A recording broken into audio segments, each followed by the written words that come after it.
Morning students, I am Madhvi from Happy Cambridge School, your Hindi teacher. Student, today we will discuss chapter number 3, बड़ा कौन. ठीक है, अब हम इस चैप्टर में क्या पढ़ने जा रहे हैं. चैप्टर नंबर 3 है हमारा बड़ा कौन, उसको हम आज डिस्कस करेंगे. तो चलिए पहले संक्षेपण की ओर चलते हैं. प्रस्तुत पाठ के द्वारा यह बताया गया है कि बचाने वाला हमेशा मारने वाले से बड़ा होता है. इस पाठ में क्या बताया गया है कि जो हमें बचाने वाला होता है, जो हमें प्रोटेक्ट कर रहा है ना, वो हमें मारने वाले से बड़ा है. चाहे हमारा मारने वाला हमारा रिलेटिव ही क्यों ना है, अगर हमें कोई गैर बचा रहा है तो वो गैर हमारे लिए क्या है, बड़ा है, हमारे लिए अपना है. ठीक है, चलिए चैप्टर स्टार्ट करते हैं. प्राचीन काल की बात है. प्रातः काल का समय था. प्रातः काल मीन्स क्या होता है, सुबह का टाइम होता है. ठीक है, पुराने टाइम की बात है, बहुत पुराने टाइम की. सुबह का टाइम था. सूर्य देव ने उसी समय धरती पर अपनी लालिमा फैलाना शुरू किया था. सूर्य देव ने क्या किया था, उसी समय धरती पर लालिमा फैलाना शुरू किया था. इसका मतलब क्या हुआ, सूरज उसी टाइम निकला था.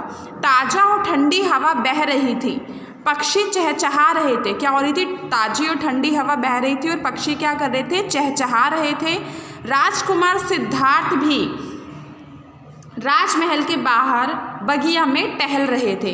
अब देखो इसमें एक पर्सन की एंट्री हुई है, राजकुमार सिद्धार्थ. ठीक है, जो राजकुमार सिद्धार्थ थे वो क्या कर रहे थे, जो उनका महल था राजमहल, उसके बाहर बगिया में टहल रहे थे. ठीक है, तभी अचानक पक्षियों की चहचहाहट शोरगुल में बदल गई. तभी क्या हुआ, जो पक्षियों की चहचहाहट आ रही थी ना, सुंदर सुंदर हवा आ रही थी, वो शोरगुल में बदल गई. अचानक से पक्षियों का शोर होने लगा. वृक्षों पर बैठे पक्षी इधर उधर उड़ने लगे. जो वृक्षों पर पक्षी बैठे थे वो क्या करने लगे, इधर उधर उड़ के जाने लगे. सिद्धार्थ ने भी यह दृश्य देखा. सिद्धार्थ कौन थे, सिद्धार्थ राजकुमार थे. ठीक है, इससे पहले कि वे कुछ समझ पाते, एक हंस उनके पैरों के पास आकर गिरा. वो सोच ही रहे थे कि ये क्या हो रहा है, उन्हें कुछ समझ नहीं आया. इससे पहले उन्हें कुछ समझ आता तब तक क्या हुआ, एक हंस उनके पैरों के पास आकर गिरा. हंस लहूलुहान था. लहूलुहान मीन्स क्या होता है, खून से लथपथ था. उसके पंखों के नीचे एक तीर धंसा हुआ था. उसके पंखों के नीचे क्या हुआ था, एक तीर धंसा हुआ था. इसका मतलब क्या हुआ, किसी ने उसको तीर मारा, वो घायल हो गया. तो और इसी कारण वो क्या हुआ था, खून से लथपथ हुआ था. राजकुमार ने झुककर हंस को उठा लिया. वे सोचने लगे कि दुनिया में कैसे कैसे निर्दयी लोग हैं. निर्दयी लोग मीन्स जिनको दया ना आए, है ना. तो पक्षी पर किसी को दया नहीं आई है तो वो भी जीव ही ना, वो भी सांस लेते हैं. उनको चोट करके, उनको मार के खुद खुश होना या खुद अपना शौक पूरा करना, ये कोई अच्छी बात है, नहीं है.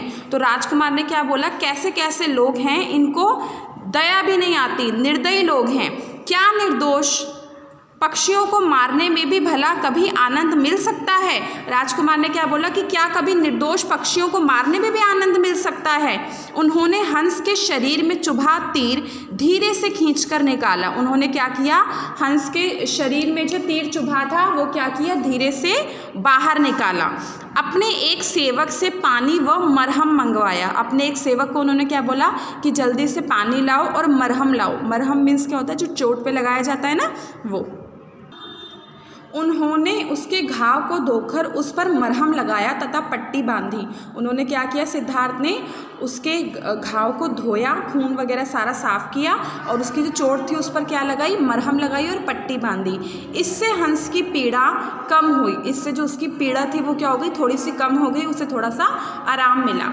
सिद्धार्थ हंस को सहलाने लगे. सहलाने मीन्स क्या होता है, जैसे प्यार करते हैं, जैसे मम्मी हमारे सर पे हाथ फेरती है तो वो हमें सहलाती है ना, तो ऐसे ही सिद्धार्थ हंस को सहलाने लगे. उनके हाथों का दुलार पाकर हंस गहरी नींद में सो गया. जैसे ही उनके हाथों का दुलार पाया, उसको प्यार महसूस हुआ हंस को, वो क्या हुआ, सो गया, है ना. तो बेटा आज हम इस चैप्टर में हमने क्या पढ़ा कि एक राजकुमार थे सिद्धार्थ, वो बाग में टहल रहे थे, तभी उन्हें पक्षियों की शोर की आवाज़ आई। इससे पहले वो कुछ समझ पाते, उनके पैरों के पास आकर एक हंस गिरा और जो क्या था, लहूलुहान था, खून से लथपथ था। ठीक है, फिर उन्होंने क्या किया, उसको उठाया, अपने सेवक से गर्म पानी मंगवाया और मरहम मंगवाया उसकी पट्टी की, तथा जो हमारे सिद्धार्थ थे, राजकुमार सिद्धार्थ, वो उसको सहलाने लगे तथा हंस को नींद आ गई। ठीक है, आज हमने इस चैप्टर में इतना पढ़ा, बाकी हम नेक्स्ट चैप्टर में पढ़ेंगे। अब नेक्स्ट चैप्टर में हम ये देखेंगे कि आगे होता क्या है, जो राजकुमार थे वो क्या इंसाफ करते हैं, क्या स्टेप लेते हैं। ठीक है, चलिए आपका होमवर्क क्या है, जितना मैंने आपको पढ़ाया है उतना आपको घर से रीड करना है। ओके बेटा, थैंक यू।